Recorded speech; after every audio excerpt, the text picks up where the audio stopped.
Hey, this is Sean Nalawani of EliteImpactLabs.com, and today I'm going to be talking about the concept of if it fits your macros, or IIFYM for short. Now, this whole if it fits your macros thing has become a hugely popular topic in the online bodybuilding community over the past couple of years, and it's led to huge debates on the discussion forums and chat rooms and YouTube videos between the proponents of clean eating and the people who side with if it fits your macros. The clean eaters will point at the IIFYM guys and say they're lazy and unmotivated, and the IIFYM guys will accuse the clean eating guys of being uninformed bro scientists who don't understand nutritional science. At the end of the day, there's really not a whole lot to argue here. If it fits your macros is actually not a diet or a specific nutrition protocol. All if it fits your macros really means is this: as long as your overall macronutrient totals, so your protein, carbs, and fats, as well as your micronutrient needs, so your vitamins, your minerals, your antioxidants, etc. As long as those are being met for the day, it doesn't really matter which specific foods you consume in order to meet those totals. That's it. That's really all if it fits your macros means. As a side note, I actually think it would probably be more accurate and cause less confusion if it was called if it fits your macros and your micros, but that's beside the point. At the end of the day, there's really no way to argue against this. Your body does not view your nutrient intake within the context of individual food items. One chicken breast and one cup of rice and one bowl of Fruit Loops are not seen as separate entities. The body can't say that's a chicken breast, that's rice, and those are Fruit Loops. In addition, it doesn't look at the first two items and say those first two items are healthy and that last item is unhealthy. All the body really sees is the overall amount of calories, the protein content, the carbohydrate content, the fat content, as well as an assortment of fiber and micronutrients all mixed together in a giant blob of chewed up goo. The truth is that bodybuilding nutrition is really just a numbers game. As part of a diet designed to support muscle growth and overall health, you have specific daily macronutrient and micronutrient needs in order to achieve optimal results. And your goal is to meet those numbers at the end of the day, period. As long as the total mixture of food that you consume throughout the day meets those numbers, it really makes no practical difference at all what those exact food items are. Now, I'm sure a lot of you watching this are shaking your head and thinking that I'm saying that it's possible to eat nothing but pizza and burgers and ice cream and still maximize your results. And that's definitely not what I'm saying, nor is it what people who actually understand if it fits your macros are saying. Even people who follow the overall philosophy of if it fits your macros, if that's what you want to call it, those people still get the majority of their food intake from traditional clean bodybuilding foods like chicken breast and rice and vegetables. Why? Well, it's because the diet still has to meet your macros and your micros, and it's not possible to meet those totals by eating large amounts of junk food. It's not possible to eat pizza and burgers all day without overshooting your fat totals. It's not possible to pig out on ice cream and chug 7-Up all day and still meet your fiber and vitamin and mineral totals. It's not possible to eat low-quality protein all day and still obtain the proper amino acids needed for maximizing protein synthesis. So those who stand behind if it fits your macros still consume a diet mostly comprised of healthy bodybuilding foods, since that's the only way to actually get your macronutrient and micronutrient totals met in the first place.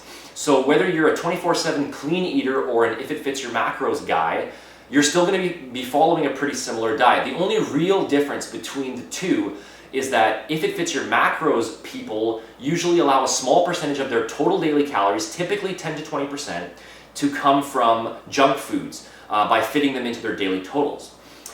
Whether they realize it or not, this is really the only true disagreement between the bros and the if it fits your macros followers. For example, if your daily calorie intake was 3,500, then 350 to 700 of those calories could be derived from any foods you want as long as they fit into your macronutrient totals. And this is really where the term if it fits your macros is derived from. So to give a specific example, if your carbohydrate intake was set at 325 grams, and 260 of those, which is 80% of the total amount, is being derived from minimally refined, high fiber sources like oatmeal and sweet potatoes and blueberries and broccoli, then the remaining 65 grams can be derived from any carb source you'd like, whether it's cookies or corn pops or frozen yogurt, the remaining 65 grams is totally up to you. And when you really examine the issue closely, it's pretty hard to argue that this would be counterproductive to your results in any noticeable way. And there's a few reasons for this. First of all, as I stated earlier, your body does not view your nutrient intake within the context of individual food items.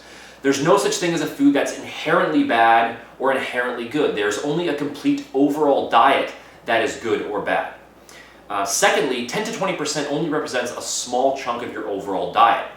Having 80% of your food intake derived from high quality proteins, minimally refined carbs, and healthy fats is easily enough to meet your fiber and micronutrient needs for the day.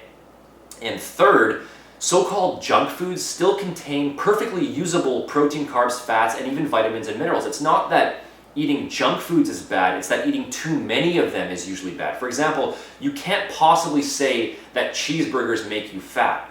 You can only say that too many cheeseburgers makes you fat. It's not the cheeseburger itself that's bad, it's the excessive quantity. So within the context of your entire diet, you could argue that the term junk food doesn't even have any real practical application when we're dealing with a small number like 10 to 20%. And the final point is that most traditional bodybuilders allow for a cheat day once a week anyway, and this has always been considered perfectly acceptable practice. The only real difference between that and those who follow If It Fits Your Macros is that If It Fits Your Macros people typically consume a small amount of cheat foods every day as opposed to a large amount of cheat food once a week. And in actuality, having a full-on cheat day once a week could actually be viewed as being potentially more harmful. And that's because people who do a full-out cheat day once a week will usually just binge out without counting anything.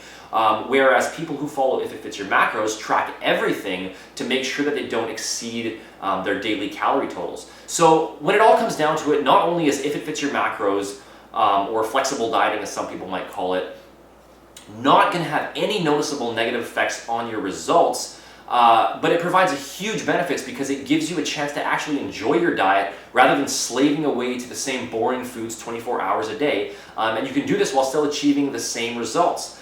Actually, you'll probably get even better results since this type of nutritional approach is a lot easier to stick to over the long haul.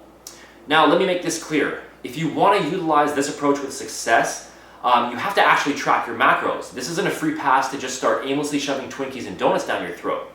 The entire point of If It Fits Your Macros is that you can consume these foods if it fits your macros. If you aren't tracking your diet, then you're missing the whole point.